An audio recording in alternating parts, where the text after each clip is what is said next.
Mr. President, the bill before us is pure and simple, a pathetic attempt to even call itself an energy plan. The American people are looking for leadership from the United States Congress. They are looking for something that will help the small businesses not be eaten up with energy costs, the American family not be eaten up with the cost of gasoline at the pump.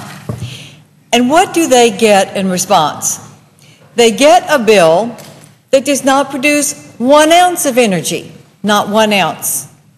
It does 3 things.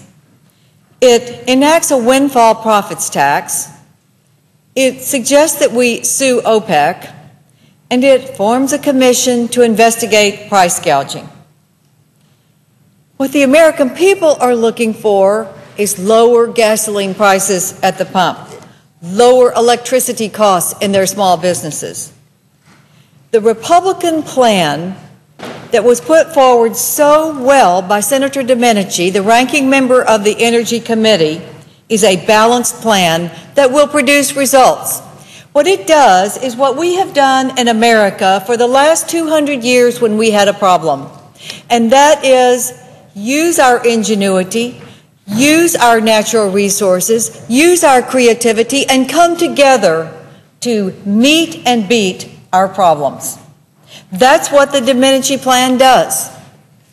We have passed legislation that gives incentives for renewable energy, wind energy, solar power. Those are great things. They are small, but they are great things. We want to continue that.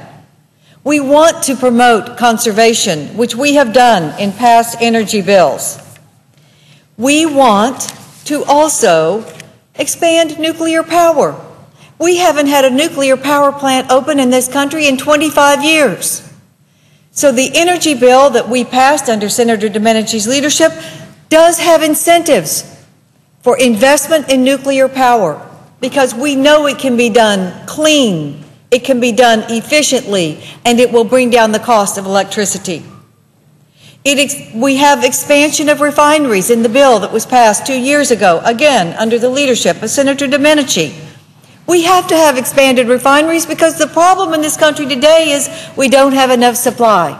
Our refineries are running at full capacity, but we have not had expansions of our refineries because the regulatory environment has kept any sound management and business plan from being operative for an expanded facility.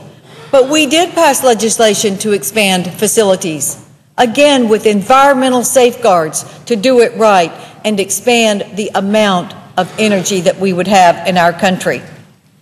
Our plan also creates a state option so that states will have the ability to explore off their outer continental shelf and get a reward for it, get a royalty.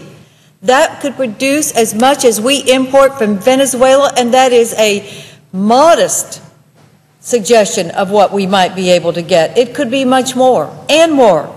Senator Reid said, forget ANWR. We're not going to do that. It's not going to pass here. Well, no, it's not going to pass as long as we have no leadership from the majority in the Senate. It won't pass, but it did pass. It did pass in 1995. And if President Clinton hadn't vetoed it, we would be pumping the same amount of oil that we import from Saudi Arabia every day, and we would not have $4 a gallon gasoline at the pump for hardworking Americans. So it can pass with leadership. You're talking about ANWR, an area the size of the state of South Carolina. The area that would be drilled is 2,000 acres, the size of Washington National Airport. It's a grassy plain. It gets to 70 degrees below zero in the wintertime. It's not part of the beautiful, pristine wilderness of ANWR. And yet, it could bring gasoline prices down at the pump. Oil shale in Colorado and Wyoming. We have a balanced approach that will produce energy. What does the bill before us do today? Well, let's talk about the windfall profits tax. In 1980, Congress passed one. What happened? It increased exports. It increased our reliance on foreign oil for our energy needs and made America more reliant on foreign sources of energy for our country. That is wrong for our national security, and it is wrong for our economy.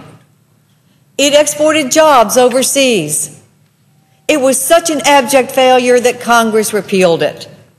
Why would we be going backward to something that has been proven to take jobs from America, increase the price of oil, and increase our dependence on foreign sources? OPEC. They say that OPEC should be increasing its output. This is ludicrous, Mr. President.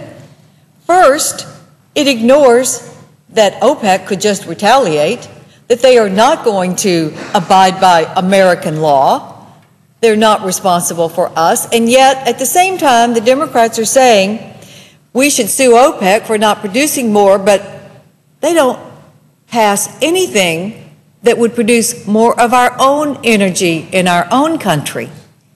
Do you think OPEC is going to think that is a credible position for the United States Congress to take? Then that is the position that is in the bill before us today.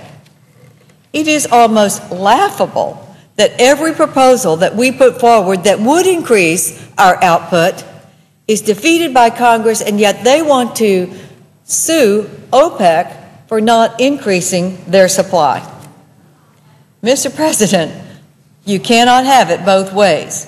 We don't want to drill here, but we want to drill there. It's the old, you do it, we'll talk about it mentality that will not work. And what about forming another commission to investigate price gouging? Mr. President, we've had commissions on price gouging. They have turned up nothing. This is a bad bill. We should reject it, and we should look for leadership, bipartisan leadership, to solve this problem with our ingenuity. Thank you, Mr. President, and I yield the floor.